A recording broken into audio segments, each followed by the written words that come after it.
back.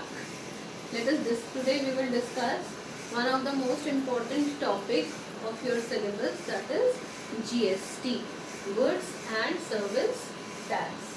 Okay. Now, what is GST? Children, we know that our tax system is divided into two types: direct tax and indirect tax. Alright. Direct tax are those tax whose burden cannot be shifted on others. Like you are getting a salary and on this salary you are paying income tax. So all the burden of this income tax will be borne by you only. You cannot shift this burden, or you cannot claim this from someone else that I have paid income tax, so you will pay it back to me. You cannot. So when you cannot claim the money paid from someone else, you cannot shift the burden of this expense from your shoulder, then that tax will be a direct tax. So it includes corporate tax, income tax, wealth tax. All these taxes are the direct tax. Now, indirect taxes. Indirect taxes are those taxes whose burden can be shifted to others. Like previously we had sales tax, then excise duties.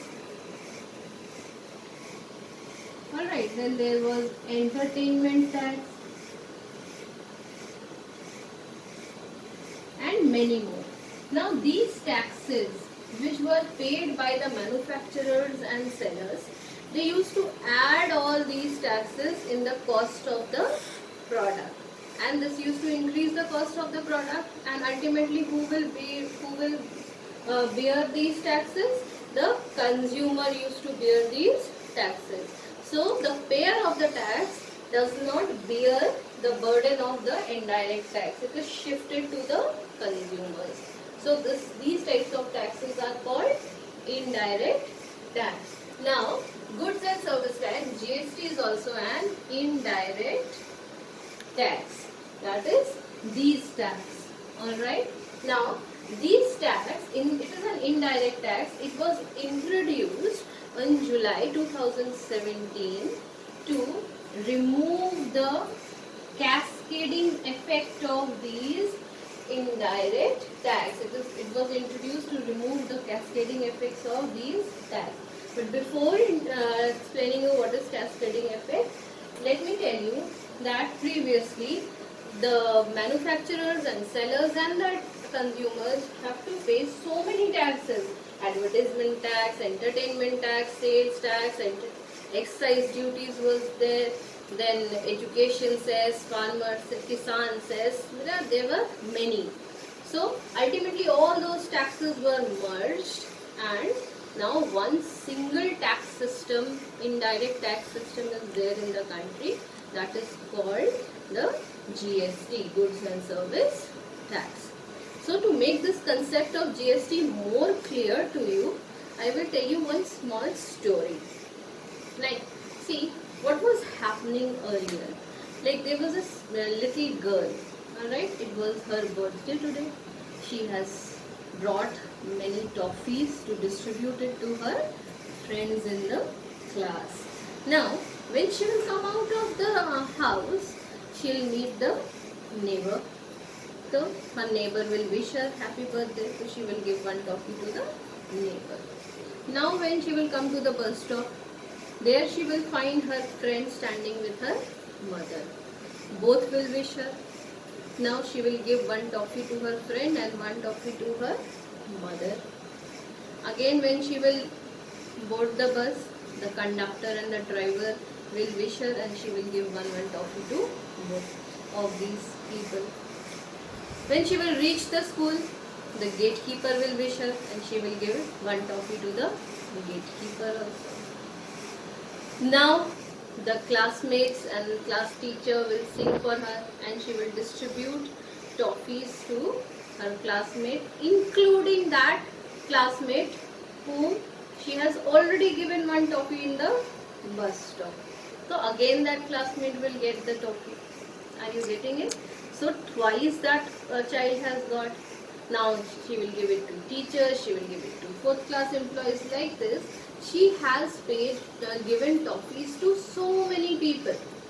Now this was the same system which was going on in the country for these so many indirect taxes which were being paid by the manufacturers and sellers at every step. Now this has been removed and one single system of tax paying is there. Now what will happen if this single system of tax paying, how you will explain it? Now this girl in this system, this girl will bring the toffees and she will give it to the principal. Now ma'am, these are the toffees and whosoever you want to distribute, you please distribute. Now the principal will distribute it to different people who are concerned with this good. Now this is the system of GST. Now the taxes, different types of taxes are merged into one and it is paid to a single, at a single place, where the state government, the union territory government, the central government, they all take their taxes. Are you getting it? So this was the story which has explained you that how these so many taxes have been merged into one single GST. Alright. Now all this GST has removed the cascading effect of indirect tax. Okay. Now what is cascading effect? To explain you this cascading effect, I am giving here one example. Alright. Say the cost of manufacturing of a product is rupees 100. Now the manufacturer is selling it to the wholesaler. Now the cost is 100, cost price is 100. He will pay 10% tax, that is 10 rupees. 10% of 100 is 10 rupees.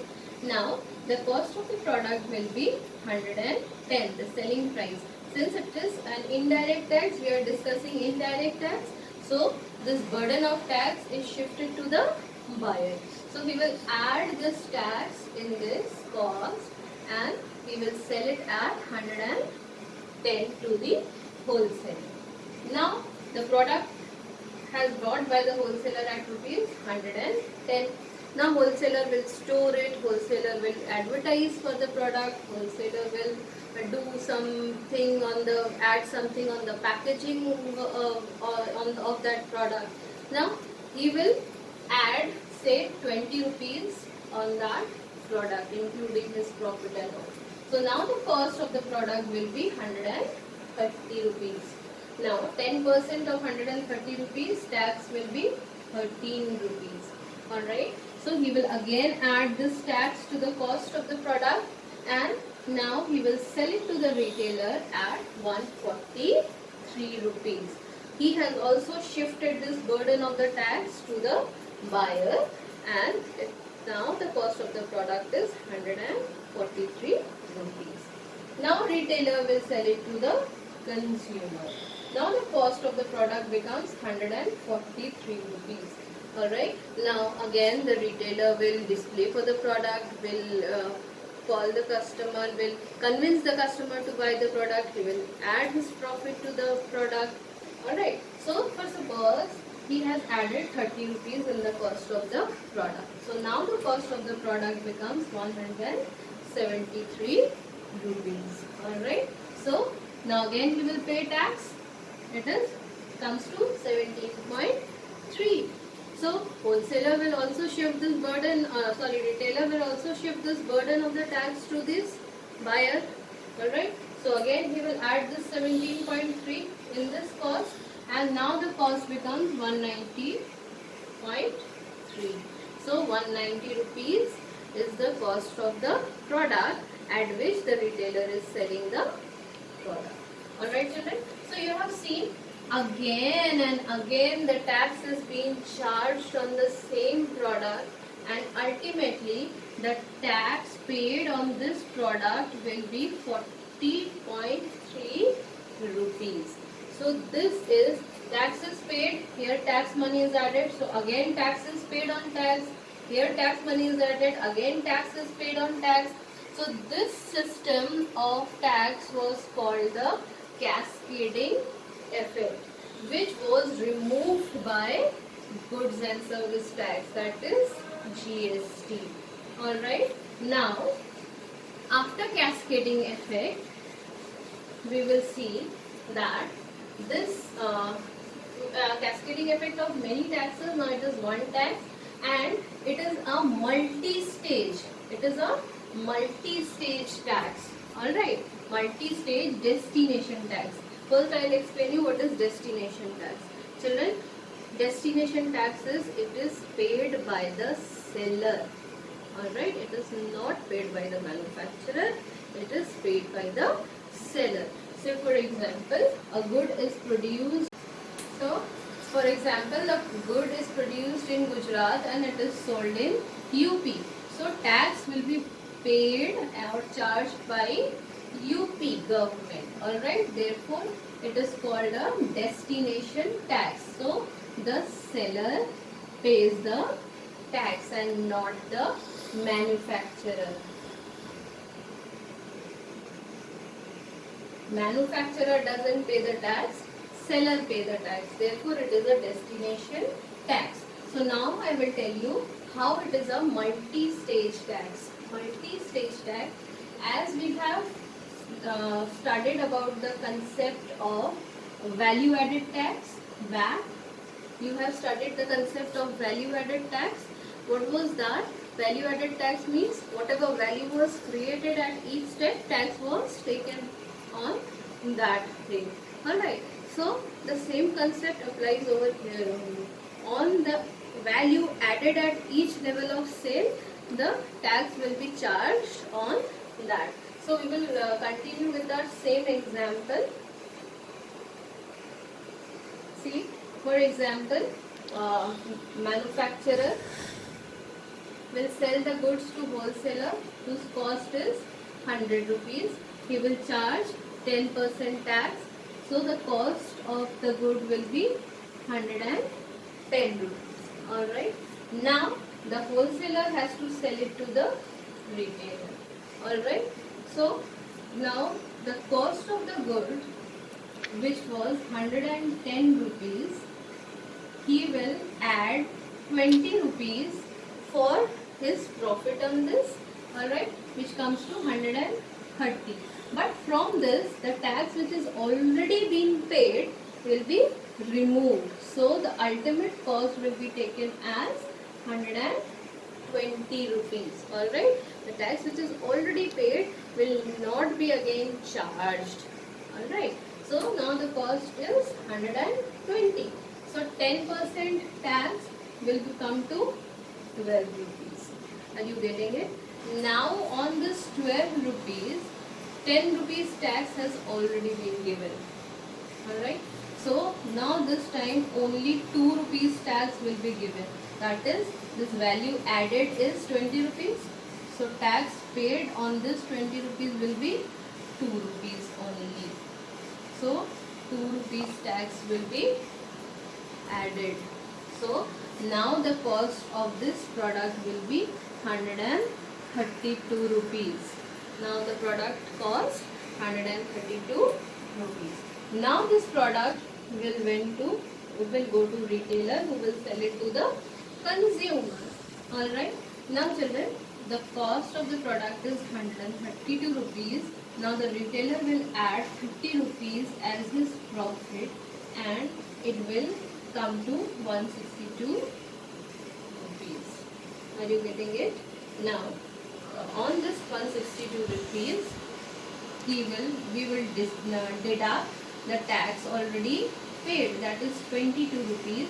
So the actual cost of the product will be 142 rupees. Alright, and now the tax will be charged on this value added, that is 3. Alright, so the tax will be 3 rupees at this stage on this value addition. So now this time the total cost paid, the total tax paid on the product will be 15 rupees and not 40 rupees which we have seen in the previous example. You have seen that how this has reduced the tax payment and it has reduced the burden on the consumers, and plus the cascading effect, because every time we are removing the tax already paid, so it has removed the cascading effect of that product, of that thing. Alright, so it is a multi-stage tax, it has removed the cascading effect, and it is a destination tax. Now we will see types of GST which is charged by the government.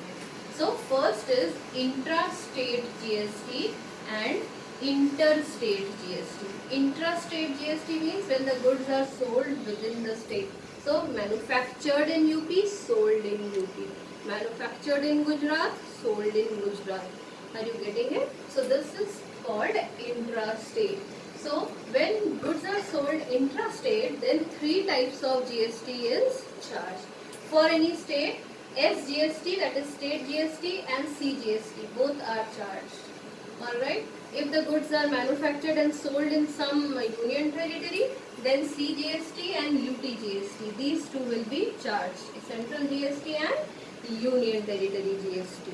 Alright, and interstate, when goods are sold from one state to another, then it will be interstate GST. That is, goods are sold from MP to UP, then IGST, integrated GST will be charged, and this IGST will be taken by central government. Alright, this IGST is the part of central government. Now I will explain you this through one small example. Like the Ravi is selling goods costing 10,000 rupees which are manufactured in MP, alright, and they are selling it to Rahul of MP only. Alright, cost of the goods are 10,000 and the GST is 18% set on this goods. So the GST and CGST will be 9% and SGST will be 9%. Alright, so the cost of the good is 10,000, GST is 18,000, so the tax will be 1800. Alright, in this CGST will be 900 and SGST will be 900. So like this it will be charged in intrastate selling. Alright, and if it is sold from say MP to UP, it is sold. Alright, goods costing rupees 10,000. 10,000 rupees goods are sold, 18% GST, that is 1800 rupees IGST will be charged, and this entire 1800 rupees will go to central government. This is the concept of GST.